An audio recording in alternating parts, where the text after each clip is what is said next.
شریعت کا ایک باطن ہوتا ہے، ایک ظاہر ہوتا ہے۔ جو ظاہر ہوتا ہے اس پر عمل کرنا نجات کے لیے کافی نہیں ہے، باطن کو سمجھنا اور اس پر عمل کرنا نجات کے لیے ضروری ہے۔ ظاہر اور باطن کی مثال ایسی ہے کہ ایک بہت شاندار عمارت ہو، اس کو باہر سے کوئی آدمی دیکھ رہا ہو تو یہ ظاہر ہے، جب تک وہ اس کے اندر نہیں جائے گا وہ اس عمارت سے فائدہ حاصل نہیں کر سکتا۔ ایک بہت ہی خوبصورت چمن ہے، اس کے باہر سے کوئی آدمی اس کو دیکھ رہا ہے، اچھا تو لگے گا، لیکن جب تک اس کے اندر نہیں جائے گا اس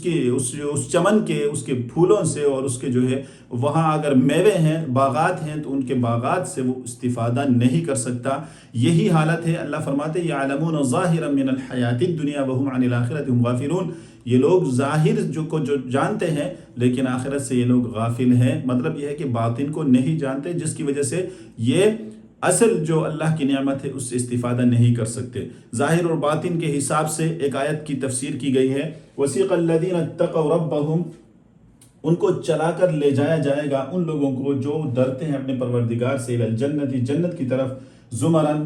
گروہ گروہ بنا کر، جماعت جماعت بنا کر، حتی اذا جاؤها، یہاں تک کہ وہ اس جنت تک جب پہنچیں گے، وفتحت ابوابها، ان کے دروازے کھول دیے جائیں گے۔ اور یہاں بتا رہے ہیں کہ دروازے کھول دیے جائیں گے کا مطلب یہ ہے کہ جب انسان جنت کے قریب آئے گا تو اس کے دروازے کھول دیے جائیں گے کا مطلب یہ ہے کہ اللہ کی جو شریعت ہے، جو پیغمبر علیہ الصلوۃ والسلام صاحب التنزیل کے اوپر اس کو نازل کیا گیا ہے، یہ بند ہے۔ تمثیلات، استعارات اور اشارات سے یہ بند ہے۔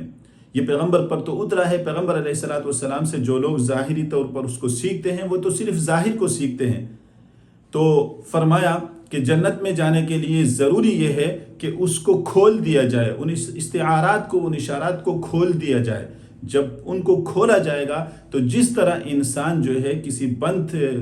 باغ کے اندر جاتے ہوئے اس کا باہر کھڑا ہوتا ہے، پھر تھوڑی دیر کے لیے اس کو کھول دیا جاتا ہے، وہ اندر جا کے راحت محسوس کرتا ہے، وہ سائے میں بیٹھتا ہے، وہ میووں سے استفادہ کرتا ہے۔ اسی طرح شریعت کے جب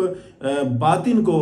کھول دیا جاتا ہے تو پھر کیا ہوتا ہے، وہ انسان جو ہے روحانی سکون پاتا ہے، روحانی طور پر نجات حاصل کرتا ہے۔ اور پیر ناصر الدین خسرو صاحب جو ہے وہ اپنی کتاب میں لکھتے ہیں کہ یہ جو باطن جو ہے یہ حضرت علی رضی اللہ تعالیٰ عنہ کے پاس ہے، وہی کھولیں گے۔ باطن کو کھولنے کی چابی جو ہے وہ ان کے پاس ہے، گویا کہ جنت کی چابی بھی ان کے پاس ہے۔ اور اس کے بعد جو ہے قرآن کے ہر زمانے میں اس کے باطن کو کھولنا ضروری ہوتا ہے۔ ایک امام تو اپنے زمانے میں امام زبان ہوتا ہے، وہ اس زمانے کے لوگوں کے لیے اس کو کھول چکا ہوتا ہے، لیکن بعد میں آنے والے اپنے زمانے میں ہوتے ہیں، لہٰذا ہر زمانے کا امام جو ہے وہ جنت کی کنجی اس کے پاس ہے، وہی جنت کو کھولے گا، یہ بتایا گیا ہے۔ اور اس کے بعد فرما رہے ہیں کہ وسیق الذین کفروا الی جہنم زمرا، اور جو لوگ جو ہے کافر ہیں، یعنی وہ ظاہر کے اوپر رہ چکے ہیں، باطن کی طرف نہیں آئے، صرف ظاہر کو جان چکے ہیں، وہ تو ابھی تک جو ہے وہ جنت کے حقدار نہیں ہے، ان کو جہنم کی طرف لے جایا جائے گا۔